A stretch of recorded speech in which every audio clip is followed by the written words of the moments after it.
It happened on one of those nights where everything feels perfect, until suddenly, it doesn't. We were at her apartment, curled up on the couch, wine glasses half empty, music playing softly in the background. We'd been together for almost a year. Things weren't flawless, but I thought we were in a good place. She was scrolling through her phone, giggling at some group chat with her friends. I teased her about never letting me see what they were laughing about. That's when she smirked, put her phone down, and said, "You know, my friends all think you're the least attractive guy I've dated." Just like that, out of nowhere. I stared at her, waiting for her to say, "Just kidding," or relax. "I'm messing with you." But she didn't. She just sipped her wine and raised her eyebrows like she was waiting for my reaction. Inside, I felt like someone had punched me in the gut. I tried to keep my voice steady and asked, "Why would you tell me that?" She shrugged. "I don't know. I thought it was funny. I mean, you know I love you. But they've said it a few times. You're not exactly their type." I didn't even know what to say. My chest was tight. My ears were ringing. I tried to laugh it off, but it came out hollow. "So what? I'm the ugly boyfriend?" She smirked again. "Not ugly, just not the hottest. But hey, you've got other things going for you. You're stable. You treat me well. You're the kind of guy you marry, not the kind you show off." That sentence cut deeper than the first. I went quiet. She noticed, of course. "Oh, come on," she said, nudging me. "Don't pout. It's not a big deal. You're too sensitive." But it was a big deal, because in that moment, I realized how she really saw me. Not as someone she was proud of, not as someone she bragged about, but as the safe option, the dependable guy, the one she could count on, even if I didn't make her friends' heads turn. The rest of the night was a blur. I went home early, claiming I had work the next morning.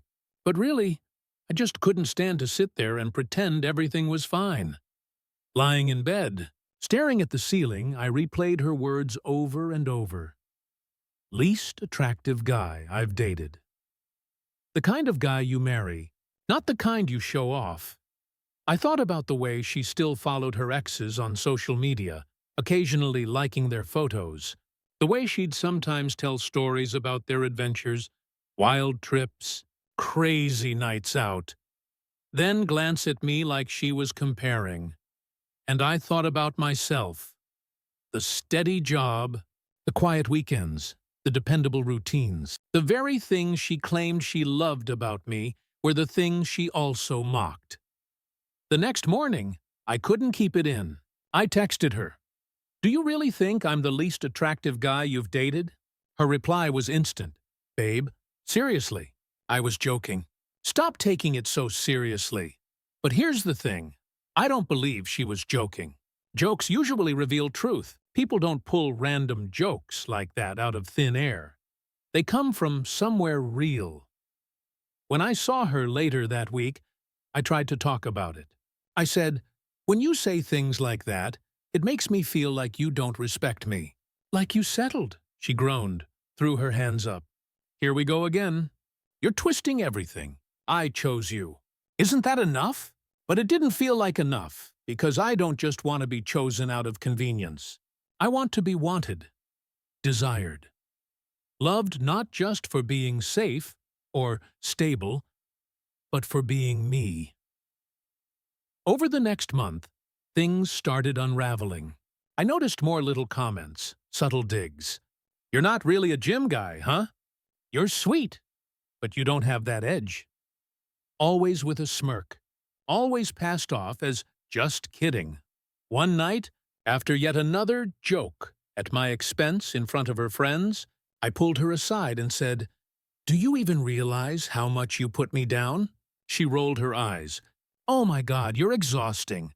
No wonder my friends think you're too sensitive. You need to lighten up." That was it. That was the moment I knew. I broke up with her the next day. She was shocked, of course. "You're throwing this away over a few jokes?" she asked. "No," I said. "I'm walking away because you don't respect me. And without respect, there's no love." She tried to argue, tried to spin it, but I didn't budge. It's been months now. And you know what? I've realized something important. The right person won't smirk when they talk about you. They won't mock you to their friends. They won't treat you like the safe option or the least attractive boyfriend. They'll look at you with pride, with love, with genuine admiration, inside and out. So, yeah. She smirked and said, "My friends all think you're the least attractive guy I've dated." I sat there in silence that night. But now, looking back, I realized that silence was the sound of me finally waking up.